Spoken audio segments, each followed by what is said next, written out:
قالوا انا للہ و انا الیہ راجعون انا للہ و انا الیہ راجعون. عزاداران مظلوم کربلا آ گئی 19 رمضان، آ گیا 40 ہجری 19 رمضان کا دن. زہرا کا گھر اجڑنے کی تیاری ہے،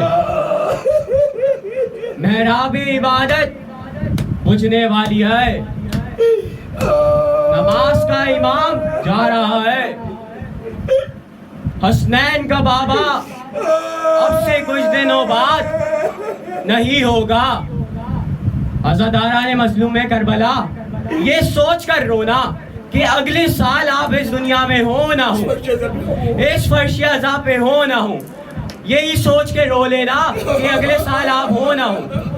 عزاداران مظلوم کربلا ہمارا سب کچھ قربان اس گھرانے پر. عزاداران مظلوم کربلا سن 40 ہجری 17 رمضان کا دن تھا.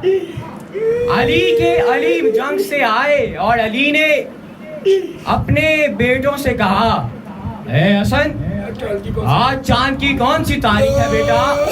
حسن نے کہا، بابا آج چاند کی 17 تاریخ ہے، آج چاند کی 17 تاریخ ہے. میرے مولا نے کہا، حسین عید میں کتنے دن رہ گئے؟ حسین نے کہا، بابا عید میں 13 دن رہ گئے. عید میں بابا 13 یا 12 دن رہ گئے. امام نے کہا، عید تو وہ منائیں گے جن کے ساتھ ان کا بابا ہوگا، جن کے ساتھ ان کا مولا ہوگا. ہاں عزادارِ مظلوم کربلا علی کو پتا تھا علی اس سال نہیں ہوں گے عید میں. ہاں غریب زارا وقت آیا. 17 19 18 رمضان کا دن تھا. 18 رمضان کا روزہ جناب ام کلثوم سلام اللہ علیہا کے گھر پہ تھا. امام جناب بی بی کے گھر پہ گئے اور افطار کیا. بی بی نے بہت انتظامات کیے اپنے بابا کے لیے، بہت انتظامات کیے، کھجور کا انتظام کیا، دودھ کا انتظام کیا. امام نے کہا، بیٹی تم نے اپنے بابا کو یہ سب کبھی کھاتے ہوئے دیکھا؟ بی بی نے کہا، نہیں بابا. مولا نے کہا، اے ام کلثوم بیٹی دودھ کا پیالہ اٹھا لو، کھجور ہٹا لو، میرے لیے ایک چٹکی نمک لا دو.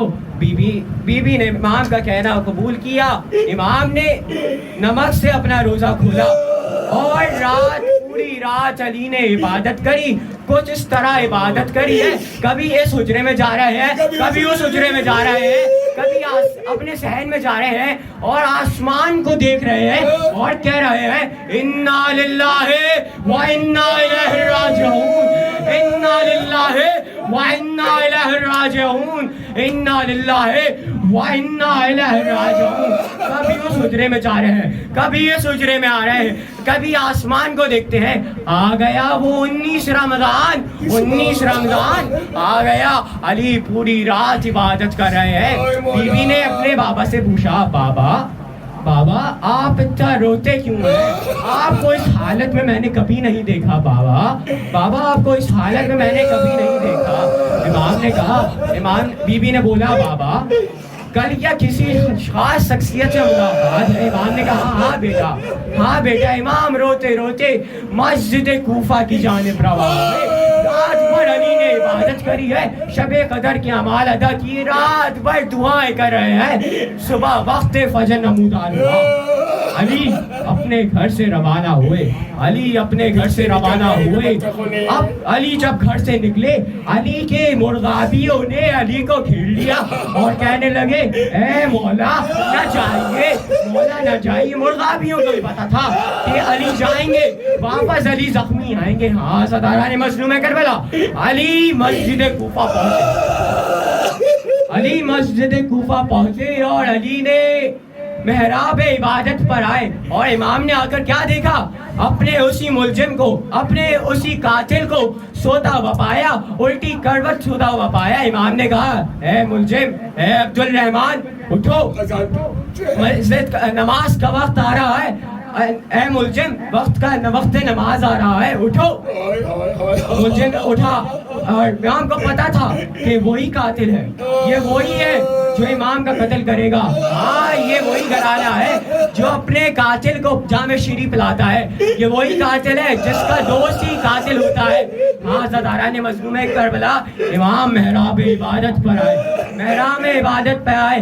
علی نے اس طرح آزان دی جس طرح علی اکبر نے کربلا کے وقت, کربلا کے دن, صبح عاشور کے دن آزان دی.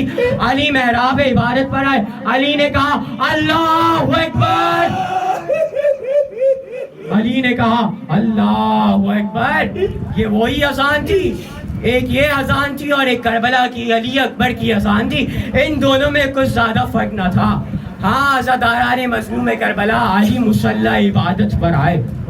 علی مصلی عبادت پر آئے اور آ کے نماز اقامت دی. علی نے عبادت کو کرنا شروع کیا. علی پہلی رکعت کے دوسرے سجدے میں, علی پہلی رکعت کے رکوع میں گئے. علی پہلی رکعت کے دوسرے سجدے میں جانا چاہا. پیچھے سے عبد الرحمن ابن ملجم نے امام پر حملہ کیا.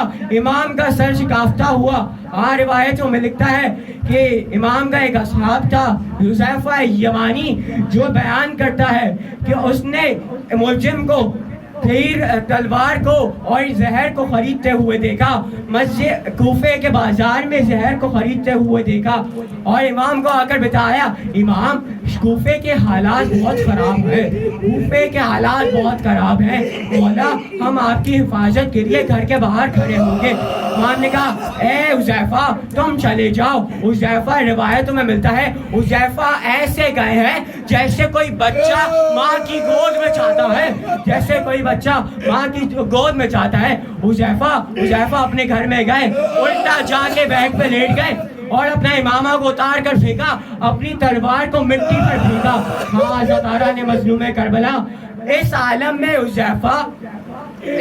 میں حذیفہ بے ہوش ہو گئے اور کچھ دیر سو گئے. ایک وقت آیا جب مسجد کوفہ سے آواز آنے لگی قد قتلت الامیر المومنین, قد قتلت الامیر المومنین, علی قتل ہو گئے. حذیفہ کی زوجہ نے اٹھایا حذیفہ اٹھ, امام مر گئے, امام کو قتل کر دیا. حذیفہ ننگے پاؤں مسجد کوفہ گیا. روایتوں میں ملتا ہے کسی نے کہا حذیفہ ملزم کو پکڑو, امام کا قاتل ہے. حذیفہ نے ملزم کو دبوچا اور کہا اے ملزم یہ امام کو مارا تم نے, یہ ملزم تھا. ہاں عزاداران مظلوم کربلا کسی نے بولا کہ علی کو جام شیری پلاؤ, علی کو شربت پلاؤ. مسجد سے گھر کی طرف گئے اور کسی نے شربت بھیجا اور امام نے کہا مجھ سے زیادہ ملزم کو شربت کی ضرورت ہے. ہاں عزاداران مظلوم کربلا علی نے حسن سے کہا بیٹا حسن نماز کو ادا کرو. حسن نے نماز کو ادا کیا. حسن نے نماز کو ادا کیا اور گھر کے لیے روانہ ہوئے. علی کچھ اس طرح گھر گئے ہیں, ایک بازو حسن کے کاندھے پر ہے, ایک بازو حسین کے کاندھے پر ہے. عباس روتے روتے گھر جا رہے ہیں. امام نے کہا گھر سے جائے. امام کا گھر کا فاصلہ بالکل ایک دیوار کا تھا.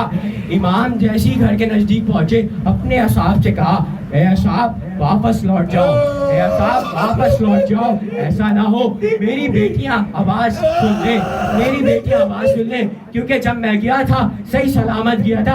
امام کو غالیم میں لپٹا ہوا رکھا تھا تاکہ امام زخم سے بچے رہے.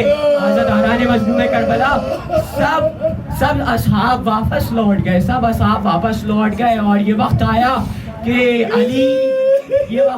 کہ ام کلثوم ام زینب رونے لگی اور کہنے لگی بابا ایسے نہ جائیے, عید آ رہی ہے بابا, عید آ رہی ہے. یہ وقت آ گیا علی نے وصیت کرنا شروع کی. مشائخ کے آخری لمحات علی نے وصیت کرنا شروع کی. اے حسین یہ وقت آئے گا جب تو بھوکا پیاسا شہید ہوگا. اے حسین ایک وقت آئے گا جب تو بھوکا پیاسا شہید ہوگا. اور یہ کان میں بات کہی اور روایتوں میں کہیں نہیں ملتا کہ امام نے کیا بولا. ہاں ضرور ایک بات ملتی ہے کہ علی نے امام حسین سے کہا اے حسین جب تم اپنی بہن سے ودا لینا اس کے گلے کا بوسہ لینا، یہ وہی گلا ہوگا، یہ وہی بازو ہوں گے جن میں رسن باندھی جائے گی ماتم امیر کائنات علی لعنت اللہ علی القوم الظالمین، ماتم حسین. اللہ مسئلہ آپ نہیں کرنا پڑے. آپ آ گئے، آپ کی والدین بچوں کو میں بٹھا کے رہا.